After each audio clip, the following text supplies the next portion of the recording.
കേരള തീരത്ത് അറബിക്കടലിൽ മുങ്ങിയ MSC എൽസ 3 കപ്പലിലെ ജീവനക്കാർ നാട്ടിലേക്ക് മടങ്ങാൻ അനുമതി തേടി നൽകിയ ഹർജിയിൽ ഹൈക്കോടതി തൂപ്പുംപടി മജിസ്ട്രേറ്റ് കോടതിയിൽ നിന്ന് റിപ്പോർട്ട് തേടി.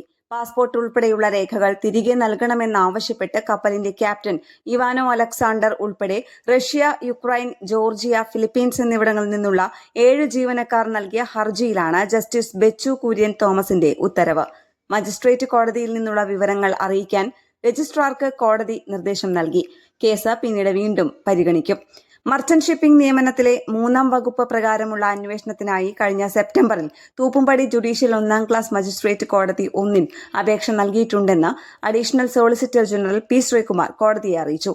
തുടർന്നാണ് തുടർ നടപടികൾ ഏത് ഘട്ടത്തിലാണ് ഉള്ളത്, നടപടി വൈകാൻ കാരണമായ സാഹചര്യം എന്താണ്, അന്വേഷണം എപ്പോൾ പൂർത്തിയാക്കാനാകുമെന്നതടക്കമുള്ള വിവരങ്ങൾ അറിയിക്കാൻ കോടതി നിർദ്ദേശിച്ചത്.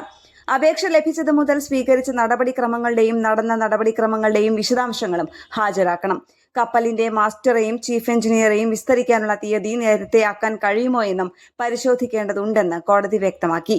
കേസിൽ അന്തിമ റിപ്പോർട്ട് നൽകിയതായി fort Kochi coastal police station house officer അറിയിച്ചു. ഇതിന്റെ അടിസ്ഥാനത്തിൽ തുടർ നടപടികൾ സ്വീകരിച്ചോ എന്നും പ്രതികൾ ഹാജരാകേണ്ട തീയതി നിശ്ചയിച്ചോ എന്നും അറിയിക്കാനാണ് ഹൈക്കോടതി നിർദ്ദേശിച്ചത്. 2025 മെയ് 25-നാണ് എൽസ 3 കപ്പൽ മുങ്ങിയത്. Fort Kochi coastal police register ചെയ്ത ക്രിമിനൽ കേസുമായി ബന്ധപ്പെട്ട് 1 വർഷമായി തങ്ങളെ അന്യായമായി തടഞ്ഞുവച്ചിരിക്കുകയാണെന്ന് ആരോപിച്ചാണ് കപ്പൽ ജീവനക്കാർ ഹൈക്കോടതിയെ സമീപിച്ചത്. ന്യൂസ് ഡെസ്ക് കേരള പ്രണാമം.